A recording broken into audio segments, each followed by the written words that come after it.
Ma mère m'a hurlé dessus, devant toute la famille, que je devais aider ma sœur après son divorce. Je l'ai regardée et j'ai dit, peut-être qu'elle n'aurait pas dû tromper Marcus. La pièce est devenue silencieuse. Le visage de maman est devenu blanc. Personne ne m'a parlé depuis. Je m'appelle Jake, j'ai 33 ans et il y a environ 3 semaines, j'ai commis ce que ma famille appelle le pire acte de trahison depuis que mon oncle Reggie a porté un maillot des cow-boys aux funérailles de mon grand-père. Sauf que ce que j'ai fait était apparemment pire que de manquer de respect aux morts, parce qu'au moins Reggie est toujours invité à Thanksgiving. Moi, je suis actuellement dans ce que je ne peux décrire que comme un exil familial. Ma mère ne répond pas à mes appels. Mon père m'envoie des SMS qui disent juste « déçu ». Sans ponctuation, ce qui rend la chose encore pire d'une certaine manière. Et ma sœur, la personne au centre de tout ça, m'a bloqué sur toutes les plateformes connues de l'humanité, y compris LinkedIn, dont j'ignorais même qu'elle avait un compte. Mais je m'avance. Laissez-moi reprendre et vous donner l'image complète. Parce que si je vous disais juste le dénouement sans la mise en place, vous penseriez que je suis le méchant. Et peut-être que je le suis. Mais je pense qu'une fois que vous aurez entendu toute l'histoire, vous comprendrez pourquoi j'ai dit ce que j'ai dit.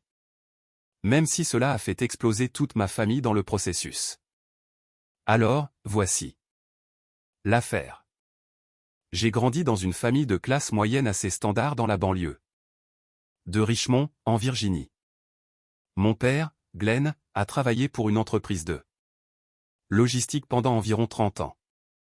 Ma mère, Diane, était hygiéniste dentaire et est passée à temps partiel une fois que ma sœur et moi étions à l'école. Le nom de ma sœur est Paige, et elle a 2 ans de plus que moi. En grandissant, Paige et moi étions proches comme le sont des frères et sœurs qui partagent une salle de bain, c'est-à-dire que nous nous tolérions et que nous nous amusions. Occasionnellement en le faisant. Mais voici ce que je n'ai pas entièrement compris sur ma famille avant d'avoir bien plus de 20 ans, Paige était la star. Non pas d'une manière cruelle, genre Cendrillon et les méchantes belles-sœurs. C'était plus subtil que ça. Paige était celle dont les bulletins de notes étaient affichés sur le frigo. Paige était celle dont mes parents ne manquaient jamais le spectacle de danse, tandis que mes matchs de baseball étaient vus ou manqués, selon que mon père faisait des heures supplémentaires ou non. Paige était celle qui a eu la voiture la plus neuve à ses 16 ans, parce qu'elle avait besoin de quelque chose de fiable, tandis que j'héritais d'une Honda Civic de 2003 avec une porte passager qui ne s'ouvrait que de l'extérieur. Encore une fois, rien de tout cela n'était extrême. Je n'étais pas enfermé dans un placard sous l'escalier, mais il y avait toujours cette entente tacite dans notre maison.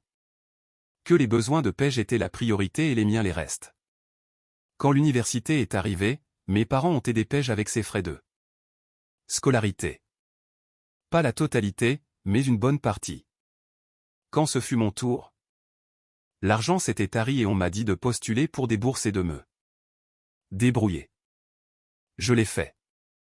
J'ai eu 2 emplois pendant mes études, j'ai obtenu un diplôme en comptabilité et j'ai réussi à me frayer un chemin vers une carrière décente. Je n'en suis pas amer. Ok, peut-être un peu amer, mais j'ai fait la paix avec le fait que je suis l'enfant qui doit se débrouiller seul et Paige est l'enfant prodige. C'est comme ça. Paige a épousé un homme nommé Marcus quand elle avait 26 ans. Marcus était un de ces gars qui semblaient parfaits sur le papier, beau, bon emploi dans la vente pharmaceutique, conduisait un beau camion, savait comment charmer les parents. Ma mère adorait Marcus comme s'il était le fils qu'elle avait toujours souhaité avoir, ce qui était amusant à observer en tant que son véritable fils, assis là, à table. Mon père trouvait Marcus solide. Même moi, j'aimais bien le gars. Honnêtement. Il était facile de parler avec lui, apportait toujours de bonnes bières au barbecue et ne rendait jamais les choses bizarres. Ils ont eu un grand mariage. Mes parents ont aidé à le payer. J'étais témoin. Car Paige me l'avait demandé, et j'avoue que tout s'est bien passé. Ils ont acheté une maison dans un quartier décent, ont eu un Golden Retriever nommé Biscuit et ont posté suffisamment de photos sur les réseaux sociaux pour vous faire croire qu'ils vivaient dans un catalogue de la vie américaine saine. Pendant environ 5 ans, tout semblait aller bien. Marcus et Paige venaient au dîner de famille. Ils organisaient une fête du 4 juillet chaque année. Ma mère parlait d'eux comme s'ils étaient une étude de cas sur ce à quoi ressemble un mariage réussi, généralement en me jetant un coup d'œil, moi, le comptable. Perpétuellement célibataire qui passait la plupart des week-ends à regarder du basketball et à manger des plats à emporter. Je sortais de temps en temps, mais rien ne collait. Cela me convenait. J'avais une bonne vie, un bon appartement, de bons amis, un travail bien rémunéré qui ne me donnait pas envie de me jeter dans un fossé tous les matins. Tout le monde n'a pas besoin de la clôture blanche au même moment. Puis, il y a environ 8 mois, les fissures ont commencé à apparaître. Paige a commencé à venir seul au dîner de famille. Marcus travaillait toujours tard ou voyageait pour une conférence. Ma mère ne semblait pas s'inquiéter. Elle écartait la chose en disant « c'est comme ça quand on bâtit une carrière ». Mais je remarquais des choses. Paige avait l'air fatigué. Pas seulement physiquement, mais le genre de fatigue qui se niche derrière les yeux et ne disparaît pas, peu importe combien vous dormez. Elle était plus brusque avec les gens, plus rapide à s'énerver, et elle a cessé de poster ses photos parfaites en ligne. J'ai essayé de lui en parler une fois. Nous étions chez mes parents pour un dîner du dimanche, et je l'ai trouvée seule dans la cuisine alors qu'elle remplissait son verre de vin. J'ai dit quelque chose comme « Et, tout va bien entre toi et Marcus ?»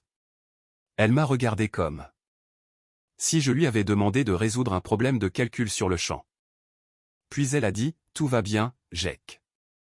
Mêle-toi de tes affaires. » Et c'est tout. Environ 2 mois plus tard, Paige a annoncé qu'elle et Marcus divorçaient.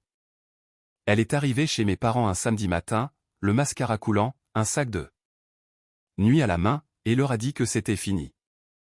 Ma mère est entrée en mode crise totale, pleurant, serrant dans ses bras, faisant du thé, appelant sa sœur. Renfort. Mon père était assis dans son fauteuil inclinable, l'air de quelqu'un à qui on aurait dit que les braves déménageaient au Canada. Toute la famille s'est ralliée autour de Paige comme si elle était une soldate blessée rentrant de guerre. Et écoutez, je comprends. Le divorce est brutal. Je ne suis pas sans cœur. Quand j'ai appris la nouvelle, j'ai envoyé un SMS à Paige pour lui dire que j'étais désolé et que j'étais là pour elle si elle avait besoin de quoi que ce soit. Elle a renvoyé un emoji pouce levé, ce qui correspondait bien à notre relation. L'histoire qui a été racontée à la famille était la suivante, Marcus avait changé. Il était devenu distant, froid et égoïste. Il avait cessé d'être un partenaire. Il s'était désengagé du mariage. Paige avait tout essayé, thérapie, soirée en amoureux, conversation. Mais Marcus refusait de faire des compromis. Elle n'avait pas d'autre choix que de partir pour sa propre santé mentale. C'était un récit limpide, une protagoniste sympathique, un méchant évident. Ma mère l'a gobé. Elle a commencé à appeler Marcus, cet homme, comme s'il était un criminel de guerre. Et pendant un temps, je l'ai cru aussi. Pourquoi pas? Je n'avais aucune raison de douter de ma sœur. Marcus ne m'a pas contacté, ni aucun membre de ma famille après la rupture, ce qui semblait confirmer l'histoire. Il a juste disparu. Froid, n'est-ce pas? Exactement ce que ferait un mari désengagé. Sauf que ce n'était pas toute l'histoire. Loin de là. Et j'étais sur le point de découvrir la vérité de la manière la plus inattendue possible.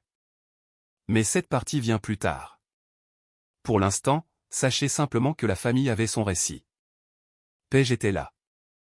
Victime, Marcus était le méchant, et j'étais juste le frère sur la touche. Observant tout cela se dérouler en mangeant des restes de gratin et en me demandant pourquoi ma famille semblait toujours avoir besoin d'une production pour se rassembler. Ce que je ne savais pas encore, c'est que j'allais devenir le prochain méchant de leur histoire. Et honnêtement, je ne l'ai même pas vu venir. Ainsi, pendant environ 3 mois après l'annonce du divorce, la famille a fonctionné sous le récit officiel. Paige a temporairement emménagé chez mes parents. Ma mère a transformé la chambre d'amis en ce qu'elle appelait l'espace de guérison de Paige, avec une nouvelle literie, des bougies parfumées et une pile de livres d'auto-assistance que je suis presque sûr qu'elle avait commandé sur la page Instagram d'un influenceur. Mon père payait discrètement la voiture et le téléphone portable de Paige, car elle prétendait ne pas pouvoir se les permettre pendant qu'elle se remettait sur pied. Personne ne m'a demandé si j'avais besoin de quoi que ce soit, bien sûr. Mais c'est un schéma si ancien que c'est pratiquement une tradition familiale à ce stade. Pendant ce temps, ma mère a commencé à semer des graines de petits commentaires ici et là sur le fait que la famille devait rester unie. Comment Paige traversait la période la plus difficile de sa vie, et qu'il serait bon que je l'appelle plus souvent, que je lui rende plus visite, peut-être que je l'emmène dîner pour lui remonter le moral. J'ai fait une partie de cela. J'ai appelé Paige quelques fois par semaine, les emmener manger des tacos une fois. Les même aider à déménager quelques affaires de la maison qu'elle avait partagée avec Marcus. Je n'étais pas un frère parfait, mais j'essayais. Mais ensuite, les demandons commençaient à devenir plus importantes. Ma mère m'a appelé un jeudi soir et m'a dit que Paige avait besoin d'aide pour la caution d'un appartement qu'elle avait trouvé. Elle a dit que Paige manquait d'environ $3000 et m'a demandé si je pouvais mettre la main à la pâte. Or, $3000, ce n'est pas rien pour moi. Je m'en sors bien en tant que comptable, mais je ne roule pas sur l'or. J'ai mon propre loyer, mes propres objectifs d'épargne, ma propre vie. Mais j'ai dit que j'y réfléchirais, ce qui, dans ma famille, signifie que vous avez déjà dit oui et que vous n'avez juste pas encore écrit le chèque. Avant même que je puisse prendre une décision, la vérité m'a trouvé. Et elle m'a trouvé de la manière la plus aléatoire imaginable. J'étais dans un bar sportif un samedi après-midi à regarder un match avec mon ami Tran. Tran est un de ces gars qui connaît tout le monde. Il pourrait entrer dans une épicerie dans un autre état et y rencontrer quelqu'un qu'il a côtoyé au collège. Alors, nous sommes assis là et ce gars s'approche de notre table et dit « Eh, tu es Jake, n'est-ce pas? Le frère de Paige. » J'ai dit « Oui. » Il s'est présenté comme Owen. Il a dit qu'il travaillait avec Marcus à la compagnie pharmaceutique. Je pensais qu'il allait dire quelque chose de sympathique à propos du divorce. Peut-être me demander de transmettre des vœux de rétablissement ou quelque chose comme ça. Au lieu de cela, Owen s'est assis, a commandé une bière et a procédé à l'explication complète de ma compréhension des 6 derniers mois. Il m'a dit que Marcus ne s'était pas désengagé du mariage. Marcus avait découvert que Paige avait une liaison, pas une erreur unique, pas un dérapage ivre lors d'une fête de travail, une liaison complète de plusieurs mois avec un gars nommé Drew, qu'elle avait rencontré lors d'un dîner d'anniversaire d'un ami. Owen a dit que Marcus était dévasté quand il a découvert que Marcus avait essayé de faire suivre une thérapie à Paige, mais elle a refusé, car elle ne pensait pas avoir fait quoi que ce soit de mal. Elle a dit à Marcus que s'il ne pouvait pas s'en remettre, c'était son problème. Marcus a fini par déménager, car il ne pouvait pas supporter d'être dans la même maison avec quelqu'un qui ne reconnaissait même pas ce qu'elle avait fait. Je suis resté assis, ma bière se réchauffant dans ma main, fixant Owen comme s'il m'avait dit que la Terre était en fait en forme de trapèze. Je lui ai demandé comment il savait tout cela. Il a dit que Marcus lui avait fait des Confidence pendant le pire de la situation et que Marcus était resté silencieux. Publiquement, car il ne voulait pas traîner le nom de Paige dans la boue. Surtout auprès de sa famille. Il a dit que Marcus pensait que Paige serait au moins honnête avec ses propres parents. Clairement, cela ne s'est pas produit. J'ai remercié Owen, lui ai serré la main et j'ai passé le reste de l'après-midi à regarder la télévision sans vraiment suivre un seul jeu. Tran m'a demandé ce qui n'allait pas, et je lui ai dit. Sa réponse exacte fut « Frère, c'est lourd, tu veux un autre verre ?» Ce qui est honnêtement la chose parfaite à dire à ce moment-là. Maintenant, les choses se sont compliquées. Je ne savais pas quoi faire de cette information. Une partie de moi voulait appeler Paige et la confronter directement. Une partie de moi voulait en parler à mes parents.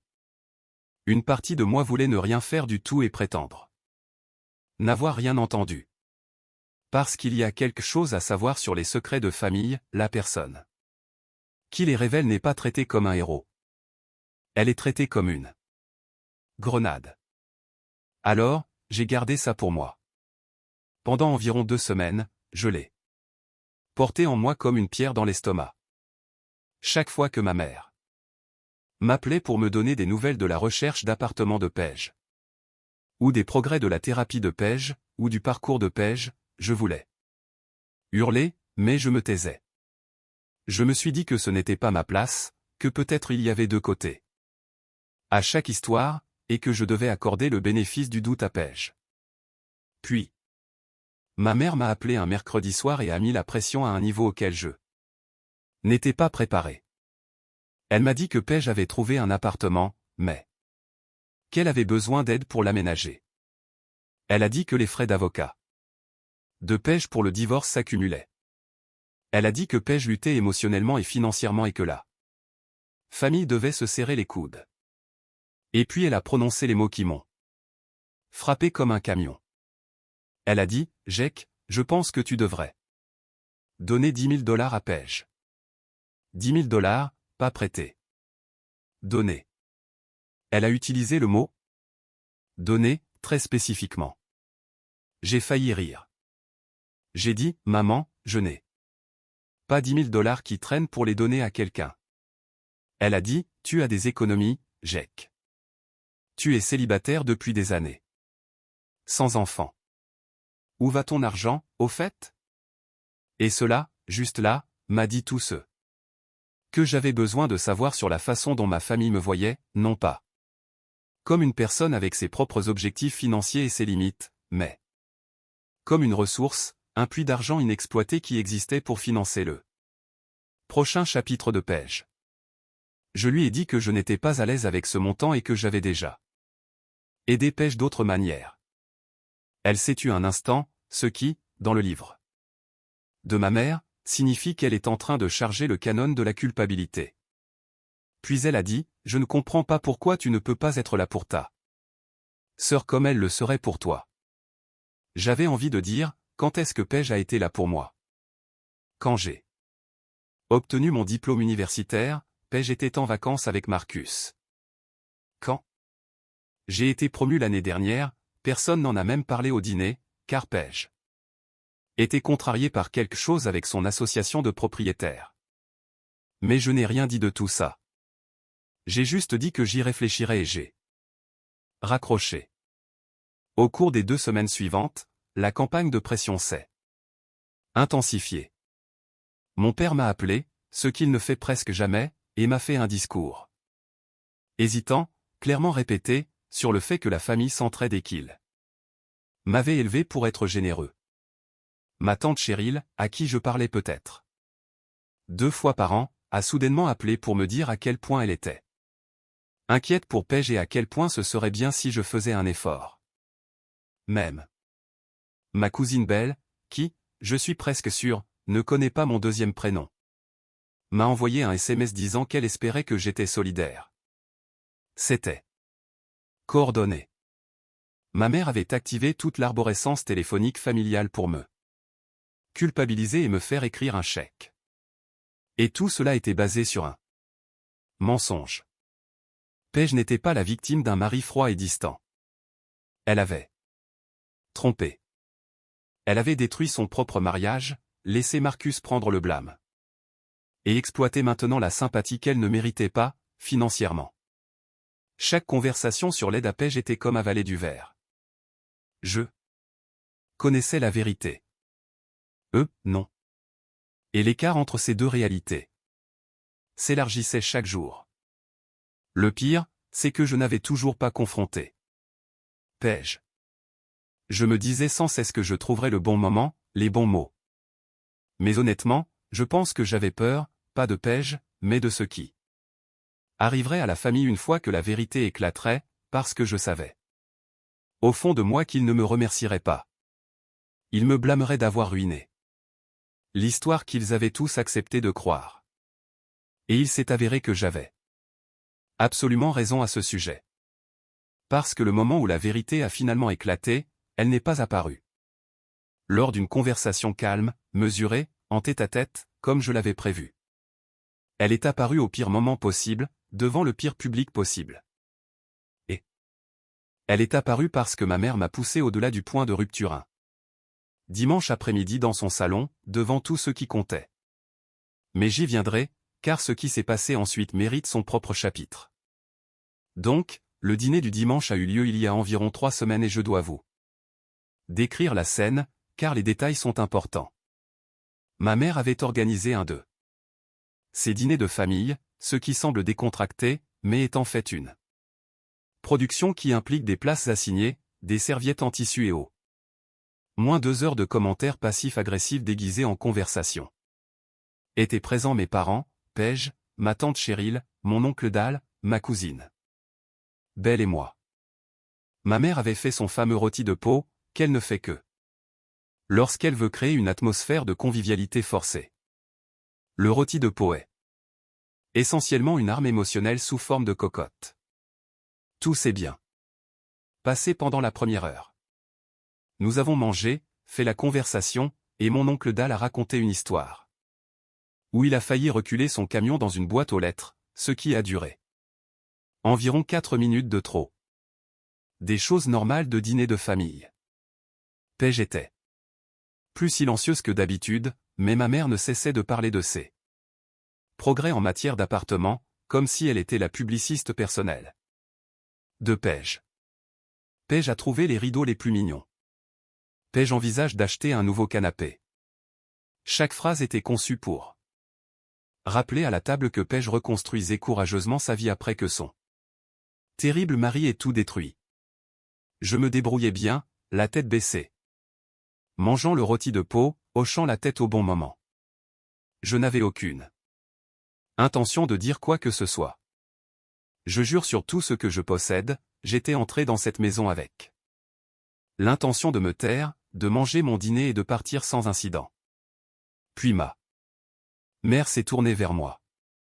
Elle avait cette expression sur le visage, celle où ses yeux deviennent doux, mais sa mâchoire se crispe, comme si elle était sur le point de faire un compliment et de donner un coup de poing en même temps. Elle a dit, et je cite aussi fidèlement que possible, « Jake, j'ai réfléchi et je pense vraiment qu'il est temps que tu soutiennes ta sœur. Elle traverse la période la plus difficile de sa vie et elle a besoin de sa famille. Elle a besoin de toi. » J'ai posé ma fourchette. J'ai dit, « Maman, j'ai aidé Paige. Je l'ai appelée. Je l'ai aidé à déménager. Je l'ai emmené dîner. Qu'est-ce que tu veux que je fasse d'autre ?»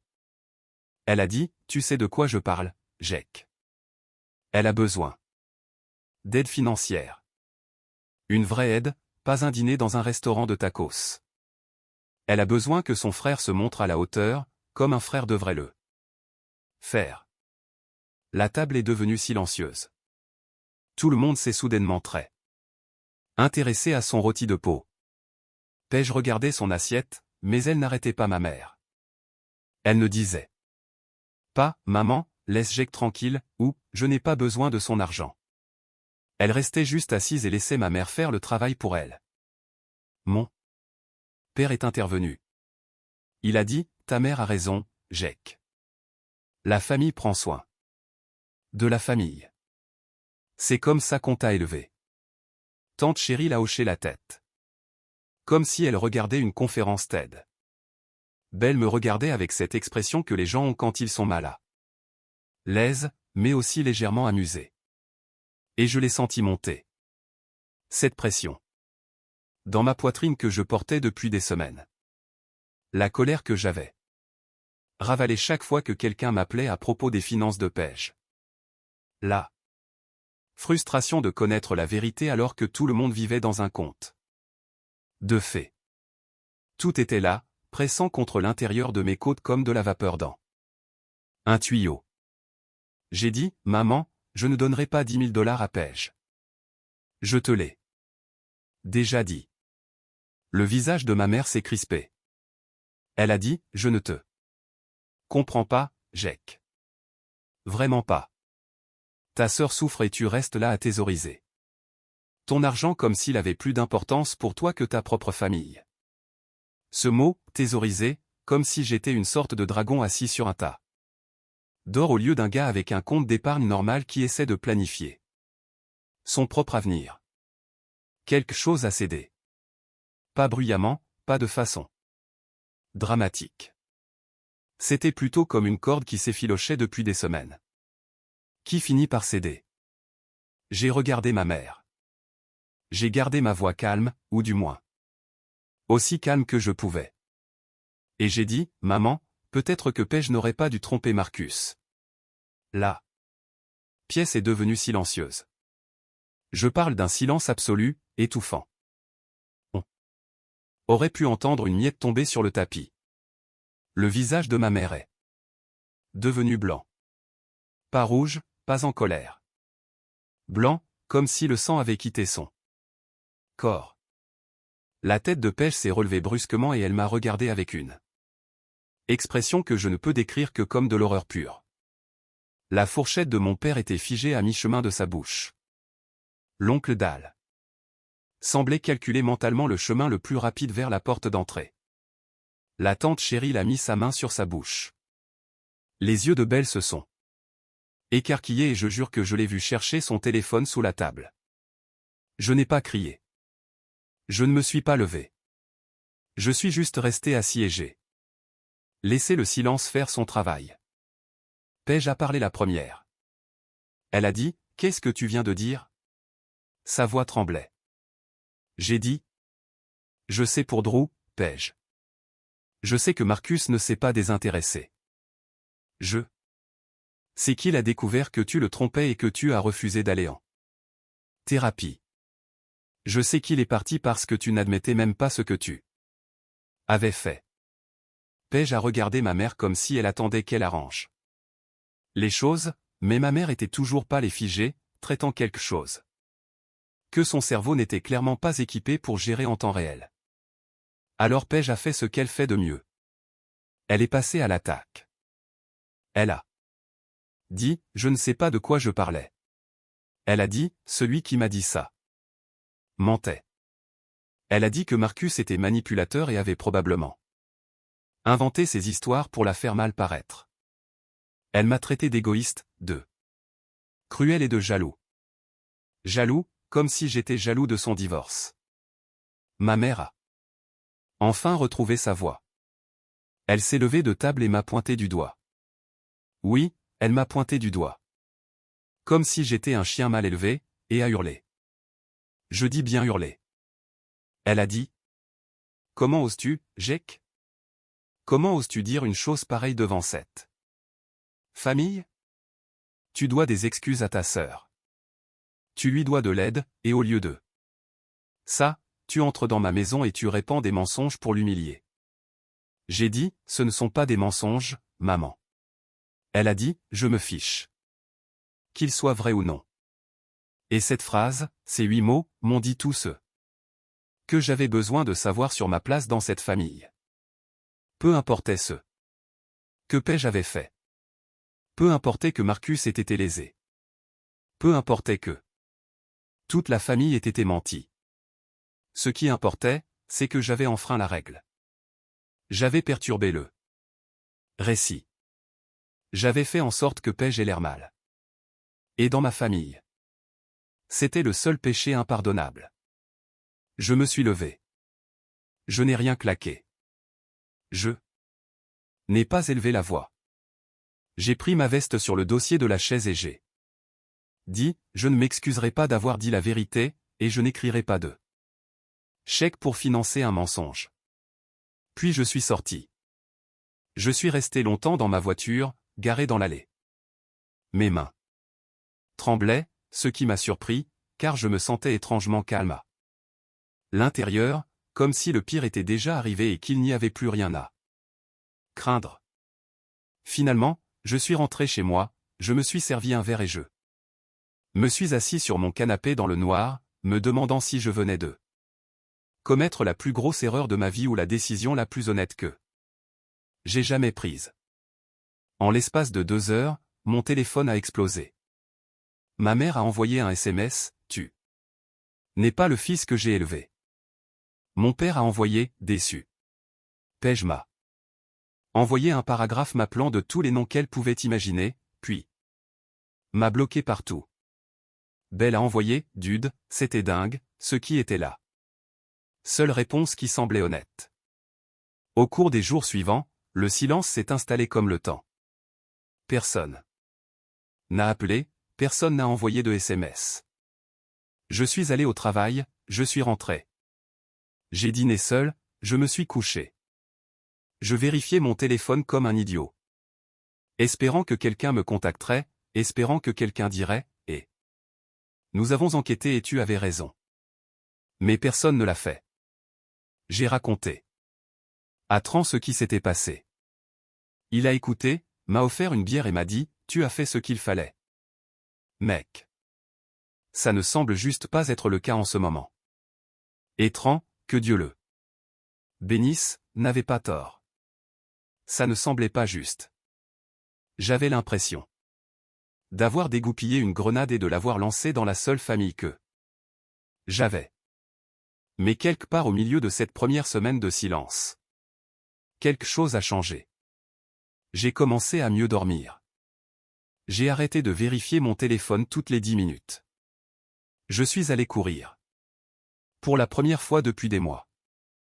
Le poids que je portais, pas seulement du secret, mais d'années passées à être la deuxième priorité, commençait à se lever. Pas tout d'un coup. Pas de façon dramatique, mais assez pour que je puisse sentir la différence. J'ai réalisé que je ne pleurais pas seulement l'éclat du dîner. Je pleurais l'idée que ma famille m'avait jamais traité équitablement. Et une fois que j'ai arrêté de prétendre que c'était vrai, tout est devenu un peu plus clair. Environ 10 jours après l'incident du dîner, quelque chose est arrivé que je n'attendais pas. Marcus m'a appelé. J'ai failli ne pas décrocher. Son nom est apparu sur mon écran et je l'ai fixé pendant 3 sonneries complètes, essayant de comprendre pourquoi l'ex-mari de ma sœur m'appelait. Alors que nous ne nous étions pas parlé depuis avant le divorce. Mais la curiosité l'a emporté, alors j'ai répondu. Marcus semblait différent de ce dont je me souvenais, plus silencieux, plus mesuré. Il a dit qu'il avait appris par Owen que je connaissais la vérité et que cela avait causé des problèmes avec ma famille. Je lui ai dit que c'était une façon généreuse de décrire ce qui s'était passé. Il a ri, mais c'était le genre de rire sans joie. Il a dit qu'il voulait s'excuser, non pas pour ce qui s'était passé dans le mariage, mais pour la position dans laquelle j'avais été mis. Il a dit qu'il était resté silencieux. Parce qu'il pensait que Pej finirait par dire la vérité elle-même, et qu'il ne voulait pas être l'ex-mari qui traînait son ancienne femme dans la boue auprès de sa famille. Il pensait que le silence était la démarche digne. Mais il a réalisé maintenant que son silence avait permis à une fausse histoire de s'ancrer. Et cette histoire avait mis la pression sur des gens comme moi qui ne le méritaient pas. Je lui ai dit qu'il ne me devait pas d'excuses. Il a dit qu'il le sentait ainsi. Et qu'il portait beaucoup de culpabilité quant à la façon dont les choses s'étaient déroulées. Nous avons parlé pendant près d'1 heure. Il m'a raconté des choses que je n'avais pas entendues d'Owen, des choses qui peignaient un tableau encore plus clair. Il m'a dit que l'affaire avec Drew avait duré près de 4 mois avant que Marcus ne la découvre. Il l'a découvert parce que Paige avait laissé son téléphone déverrouillé sur le comptoir de la cuisine un soir alors qu'elle prenait sa douche et qu'un message était arrivé qui n'était manifestement pas d'un ami. Il a dit qu'il l'avait confronté le soir même. Elle a d'abord nié, puis a admis, mais lui a dit que c'était sa faute de ne pas être émotionnellement disponible. Il a dit qu'il avait proposé d'aller en conseil conjugal. Elle lui a dit que le conseil était une perte d'argent et que s'il ne pouvait pas gérer ça, peut-être qu'il n'était pas l'homme qu'elle pensait avoir épousé. Il a déménagé 2 semaines plus tard. Ce qui m'a le plus touché, c'est ce qui s'est passé ensuite. Marcus a dit qu'après son déménagement, Paige l'avait appelé et lui avait demandé s'il pouvait garder le secret. Elle a dit qu'elle ne voulait pas que sa famille connaisse la vraie raison, car cela compliquerait les choses. Marcus a accepté. Car malgré tout, il tenait toujours à elle et ne voulait pas gâcher sa vie. Alors, il est resté silencieux. Il a laissé sa famille penser qu'il était le méchant. Il a absorbé tout ce blâme parce qu'il pensait que c'était la chose décente à faire. Et Paige a pris cette décence et l'a instrumentalisée. Elle a construit tout un récit de victime sur le silence de Marcus et l'a utilisé pour extorquer de l'argent, de la sympathie et du soutien à tout le monde autour d'elle, y compris moi. Après cet appel téléphonique, j'ai ressenti quelque chose que je n'avais jamais ressenti auparavant. La clarté. Tout avait un sens maintenant. La défensive de Paige quand je l'ai interrogé sur son mariage, la disparition de Marcus, la campagne agressive de ma mère pour une aide financière. Tout cela était bâti sur un mensonge, et j'étais le seul à avoir voulu le dire à voix haute. Au cours de la semaine suivante, j'ai fait quelque chose que j'aurais probablement dû faire dès le début. J'ai contacté Belle. Ma cousine avait toujours été la personne la plus honnête de notre famille, probablement parce qu'elle était suffisamment éloignée du cercle intime pour voir les choses clairement. Je l'ai appelée et je lui ai demandé sans détour ce que la famille disait de moi. Elle n'a pas mâché ses mots. Elle a dit que ma mère racontait à tout le monde que j'avais eu une crise au dîner et que j'avais dit des choses horribles à Paige pour la blesser. Que j'étais jaloux de la vie de Paige et que je faisais une scène parce que j'étais seul et amer. Que j'avais inventé des mensonges sur Paige qui trompait, parce que je ne supportais pas de voir la famille se rallier à elle au lieu de moi. Je dois être honnête, ça m'a piqué. Non pas que je l'ai cru, mais parce que j'ai réalisé que c'était probablement la façon dont ma mère me voyait réellement. Non pas comme quelqu'un qui disait une vérité inconfortable, mais comme une personne jalouse et mesquine qui voulait rabaisser sa sœur. Et peut-être que ce récit était plus facile à accepter pour ma mère que l'alternative, à savoir que son enfant prodige avait été le méchant depuis le début. Belle m'a dit autre chose d'intéressant. Elle a dit qu'elle avait fait des recherches après le dîner, car l'histoire du divorce ne lui avait jamais paru cohérente. Elle avait toujours pensé que Marcus semblait être un type solide. Pas le type froid et distant décrit par ma mère. Alors, elle a contacté une amie commune qui parlait toujours à Marcus, et cette amie a tout confirmé. L'affaire, le refus d'aller en thérapie, la dissimulation, tout ça. Belle a dit qu'elle me croyait. Elle a dit qu'elle était désolée que je vive cela et qu'elle pensait que la famille était injuste. Elle a également dit qu'elle prévoyait de parler à sa mère, ma tante Cheryl, de ce qu'elle avait appris. Je lui ai dit qu'elle n'avait pas à s'impliquer, mais elle a dit qu'elle était déjà impliquée dès le moment où elle était assise à cette table, regardant ma mère me réprimander. Quelques jours plus tard, les choses ont commencé à changer d'une manière que je pouvais ressentir, mais pas entièrement voir. Belle avait parlé à Cheryl. Cheryl, apparemment, avait appelé ma mère et lui avait demandé directement s'il y avait de la vérité dans ce que j'avais dit. Ma mère, selon Belle, avait Esquivé et s'était mise en colère, ce que Cheryl avait pris pour une confirmation. Cheryl a ensuite appelé mon père, qui a admis qu'il avait entendu certaines choses, mais que ma mère ne voulait pas que quiconque en parle. Donc, mon père savait, ou du moins soupçonnait, et il était resté assis à cette table et m'avait dit qu'il était déçu. Ce fut le moment où j'ai cessé d'espérer une réconciliation à leurs conditions. J'ai réalisé que mes parents n'étaient pas intéressés par la vérité.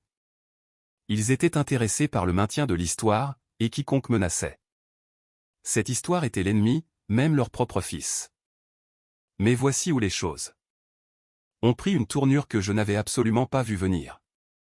Le récit de Paige a commencé à se défaire de lui-même sans que je fasse quoi que ce soit. Tout a commencé lorsque quelqu'un dans le cercle social de Paige a commencé à parler de Drew. Apparemment, Drew n'était pas un gars aléatoire qui a disparu après l'affaire. Il était toujours dans le tableau. Les gens avaient vu Paige et Drew ensemble. Dans des restaurants, à un concert, en faisant du shopping. Elle sortait ouvertement avec lui, ce qui n'était pas un problème en soi puisqu'elle était divorcée. Mais l'optique de sortir publiquement avec le gars avec qui vous avez trompé, tout en disant à votre famille que votre ex-mari était la raison de l'échec de votre mariage, était un look que même Paige ne pouvait pas défendre. Ma mère a découvert l'existence de Drew par l'une de ses amies, qui avait vu Paige dans un café, main dans la main avec un homme qui n'était certainement pas Marcus. Ma mère a confronté Paige et Paige lui aurait répondu que ce n'était pas grave et qu'elle avait commencé à fréquenter quelqu'un de nouveau. Ma mère, n'étant pas stupide, a demandé depuis combien de temps elle le connaissait. Paige a bredouillé sa réponse et, tout comme ça, la forteresse a commencé à s'effondrer. Belle me tenait au courant par SMS. Elle a dit que Cheryl avait dit à ma mère qu'elle me devait des excuses. Ma mère aurait dit qu'elle n'était pas prête pour cette conversation. Mon père n'avait rien dit à personne, ce qui était son comportement par défaut pour toute situation nécessitant du courage émotionnel. Et Paige s'était tue, s'était retirée des événements familiaux, et était apparemment furieuse que les gens racontent ses affaires. J'ai trouvé cette dernière partie presque drôle. Ses affaires, la vérité sur ce qu'elle avait fait n'était pas l'affaire des autres. C'était juste la vérité. Et la seule raison pour laquelle cela ressemblait à une invasion, c'est parce qu'elle avait travaillé si dur pour l'enterrer. Je n'ai pas jubilé. Je n'ai envoyé aucun message du genre « je vous l'avais bien dit ». J'ai juste continué ma vie. Aller au travail, voir Tran le week-end. Courir le matin. J'avais trouvé un rythme qui me semblait stable et réel. Et, pour la première fois depuis longtemps, je n'avais pas l'impression de devoir une explication à qui que ce soit sur la façon dont je vivais. Mais je savais qu'une conversation allait arriver. Ma mère n'était peut-être pas prête pour cela, mais la vérité avait une façon de créer sa propre chronologie. Et quand cette conversation aurait finalement lieu, je voulais être prêt. Non. Pas pour me battre, ni pour prouver un point, mais pour dire les choses que j'avais retenues pendant des années, non seulement à propos de Paige, mais à propos de tout cela. Le favoritisme, les 2 poids 2 mesures, la façon dont j'avais été traité. Comme un personnage secondaire dans ma propre histoire familiale. Cette conversation est arrivée plus tôt que je ne l'avais prévu. Et elle est arrivée parce que ma mère a finalement décroché le téléphone. Ma mère m'a appelé un jeudi soir, environ 3 semaines après le fiasco du dîner. Je mangeais des restes de nourriture thaïlandaise et regardais un documentaire sur un gars qui essayait de faire le tour du monde dans un bateau qu'il avait construit dans son garage. Cela ne s'est pas bien terminé pour lui, ce qui me semblait approprié pour ma situation actuelle. Quand j'ai vu son nom apparaître sur mon écran, mon premier instinct a été de laisser sonner. Mais j'ai décroché, car une partie de moi, probablement celle qui voulait toujours que sa mère s'excuse, ne pouvait pas laisser le message aller à la messagerie vocale. Elle n'a pas commencé par s'excuser. Elle a commencé par « Nous devons parler, Jake ». Sa voix était plate, comme si elle avait répété cela et vidé toute émotion à l'avance. Elle m'a demandé de venir samedi. Elle a dit que Paige serait là et mon père aussi, et qu'il voulait s'asseoir et régler les choses en famille. Elle a dit que tante chérie lui avait dit des choses qu'elle avait traitées, et qu'elle voulait entendre ma version. Cette formulation me dérangeait.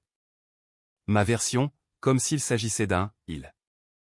A dit, elle a dit, et non d'une question de fait, mais j'ai accepté, car je savais que refuser deviendrait une autre preuve que j'étais le difficile. Le samedi est arrivé. J'ai conduit jusqu'à la maison de mes parents, je me suis assis dans l'allée 1 minute pour me calmer, puis je suis entré. Ils étaient tous dans le salon. Papa dans son fauteuil inclinable, maman sur le canapé, Paige dans le fauteuil près de la fenêtre, les bras croisés et le visage crispé. Personne n'a souri quand je suis entré. Je me suis assis dans la chaise la plus proche de la porte, ce qui n'était pas une coïncidence. Ma mère a commencé. Elle a dit qu'elle avait appris des choses au cours de la semaine dernière qui avaient été difficiles à entendre. Elle a dit qu'elle comprenait maintenant que la situation entre Paige et Marcus était plus compliquée qu'on ne le lui avait initialement dit. Elle a regardé Paige en disant cela. Paige a regardé le tapis. Puis ma mère s'est tournée vers moi et a dit quelque chose qui aurait dû ressembler à un progrès, mais ce ne fut pas le cas. Elle a dit, mais Jake, même si ce que tu as dit est vrai, la façon dont tu l'as dit était fausse. Tu as humilié ta sœur devant la famille. Tu aurais pu venir me voir en privé. J'ai laissé ça reposer un instant. Puis j'ai dit, maman, j'ai essayé de dire non en privé. Tu m'as écrasé. Tu as fait en sorte que toute la famille m'appelle et me fasse pression. Tu m'as dit que je thésaurisais mon argent. À quel moment devais-je avoir cette conversation calme et privée alors que tu n'écoutais même pas le mot « oh non ». Elle n'a pas eu de réponse. Elle a serré les lèvres et a regardé mon père, qui faisait son classique numéro d'homme qui souhaitait être n'importe où ailleurs sur terre. Je me suis tourné vers Paige. Elle regardait toujours le tapis. J'ai dit, Paige, je dois te demander quelque chose. Pourquoi as-tu menti? Non seulement à eux, mais à moi. Je suis ton frère. Je t'ai aidé à déménager. J'ai pris tes appels. J'étais prêt à te soutenir à travers la pire chose que tu aies jamais vécue. Et pendant tout ce temps, l'histoire n'était pas réelle. Pourquoi ne pouvais-tu pas simplement me dire la vérité? La pièce était si silencieuse que j'entendais la pendule sur la cheminée tic-tac. Paige m'a regardé longtemps. Puis elle a dit. Parce que j'avais honte, Jake. C'est ce que tu veux entendre? J'avais honte et je ne savais pas comment le dire à qui que ce soit. Alors, j'ai raconté la version qui rendait la journée plus facile à traverser, et puis ça a continué et je n'ai pas pu revenir en arrière. Je la crois. Je la crois vraiment. La honte est une chose puissante. Et je pense que Paige n'a vraiment pas pu faire face à ce qu'elle avait fait. Mais comprendre pourquoi quelqu'un a menti ne signifie pas que vous acceptez que les conséquences de ce mensonge vous soient imposées. Et c'est ce que je lui ai dit. J'ai dit, je comprends la honte, Paige. Mais tu n'as pas seulement raconté une histoire pour faire face. Tu as laissé maman et papa financer ta convalescence. Tu as laissé toute la famille penser que Marcus était un monstre. Tu as laissé maman me crier dessus devant tout le monde parce que je ne voulais pas lui donner 10 000 $ pour financer un mensonge. Ce n'est pas de la honte. C'est de la stratégie. Paige a commencé à pleurer. De vraies larmes, pas des larmes de performance. Ma mère a tendu la main et a posé sa main sur le genou de Paige, ce qui m'a tout dit sur l'endroit où se trouvaient encore ses instincts. Protéger Paige. Consoler Paige, même maintenant. J'ai dit, maman, je dois te demander quelque chose aussi. Elle m'a regardé. Avec cette expression tendue qu'elle a quand elle sait qu'elle est sur le point d'entendre quelque chose qu'elle ne veut pas. J'ai dit, pourquoi a-t-il toujours été comme ça? Pourquoi Paige a-t-elle toujours été la priorité? Tu as payé son université et pas la mienne. Tu as aidé à son mariage et tu ne m'as jamais demandé comment j'allais. Toute la famille a organisé un arbre téléphonique pour me faire pression afin que je lui donne de l'argent, mais personne ne m'a jamais une seule fois demandé de mes nouvelles comme ça. Quoi? Ma mère a ouvert la bouche, puis l'a refermée. Puis elle a dit, Jake, ce n'est pas juste. Nous vous aimons tous. Les deux également. J'ai dit, je ne demande pas si vous m'aimez. Je demande. Pourquoi vous ne m'avez jamais traité de la même manière, et vous savez que vous ne l'avez pas fait. Tu as converti une chambre d'amis en un espace de guérison pour Paige. Quand j'ai été promu l'année dernière, personne au dîner n'en a même parlé. Quand j'ai obtenu mon diplôme universitaire, Paige était en vacances. J'ai passé toute ma vie d'adulte à être l'enfant qui va bien, celui qui n'a besoin de rien. Et la seule raison pour laquelle c'est vrai, c'est que j'ai appris très tôt que demander ne me mènerait nulle part. Mon père, qui n'avait pas dit un mot de toute la conversation, a éclairci sa gorge. Il a dit, Jake, nous ne voulions pas te faire sentir ça. Je pouvais dire qu'il le pensait. Il avait l'air sincèrement surpris, comme si c'était la première fois qu'il entendait tout ça. J'ai dit, je sais que vous ne vouliez pas, mais vous l'avez fait. Personne n'a parlé pendant un moment. Paige pleurait doucement. Ma mère regardait la table basse comme si elle l'avait personnellement offensée. Mon père se frottait l'arête du nez, comme il le fait quand il est dépassé. Puis, ma mère a dit quelque chose qui m'a surpris. Elle a dit, tu as raison, j'ai trop insisté sur l'argent, et je suis désolé pour ce que j'ai dit sur le fait que tu n'étais pas le fils que j'ai élevé. Ce n'étaient pas des excuses complètes. Ce n'était pas une reconnaissance du schéma plus large, mais c'était quelque chose, et je pouvais dire que cela lui coûtait. Paige m'a regardé et a dit. Je suis désolé d'avoir menti, Jake. Je suis désolé de t'avoir laissé prendre le blâme pour quelque chose que j'ai causé, et je suis désolé de ne jamais avoir été là pour toi comme tu l'as été pour moi. J'ai hoché la tête. Je n'ai pas dit que tout allait bien parce que ce n'était pas le cas, mais j'ai dit merci. Je leur ai dit que j'avais besoin de temps, pas pour toujours, juste de l'espace. Pour comprendre quel genre de relation je voulais avoir à l'avenir, à mes conditions, une vraie, où je suis traité comme si j'étais aussi important que n'importe qui d'autre dans la pièce. Ma mère a un peu pleuré. Mon père m'a serré la main à la porte, ce qui semble froid, mais c'est en fait le geste le plus émotionnel que Glenn ait jamais fait. Paige m'a serré dans ses bras et a dit, je serai là quand tu seras prêt. J'ai dit, je sais. Je suis rentré chez moi et, pour la première fois depuis des semaines, je n'ai pas eu l'impression de porter quelque chose que je ne pouvais pas lâcher. Le poids n'avait pas complètement disparu, mais il s'était transformé en quelque chose de gérable, quelque chose que je pouvais porter à mes propres conditions. C'était il y a environ une semaine. Les choses ne sont pas arrangées. Ma mère et moi avons échangé quelques courts SMS. Rien de profond, juste le début de quelque chose plutôt que la fin. Paige et moi n'avons pas encore parlé, mais elle m'a débloqué, ce que je prends comme un bon signe. Mon père m'a envoyé un SMS qui disait « Fier de toi, fils ». 4 mots, pas de ponctuation, mais cela signifiait plus que tout ce qu'il avait dit depuis des années. J'ai parlé à Marcus une dernière fois. Je lui ai dit que la famille connaissait la vérité maintenant. Il a dit qu'il était soulagé, non pas parce qu'il voulait se venger, mais parce qu'il était fatigué d'être le méchant dans une histoire qu'il n'avait pas écrite. Je lui ai dit que je le respectais d'être resté silencieux aussi longtemps. Il a dit que la prochaine fois, il parlerait plus tôt. Je lui ai dit qu'il ne devrait pas y avoir de prochaine fois.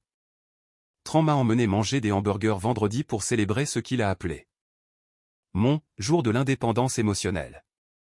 Il m'a acheté une carte qui disait Joyeux anniversaire sur le devant, car le magasin n'en avait pas une pour. Félicitations pour avoir fait exploser ta famille au dîner. C'est juste. Je vais bien. Mieux que bien. Je ne suis plus en colère. Je ne porte plus les secrets des autres.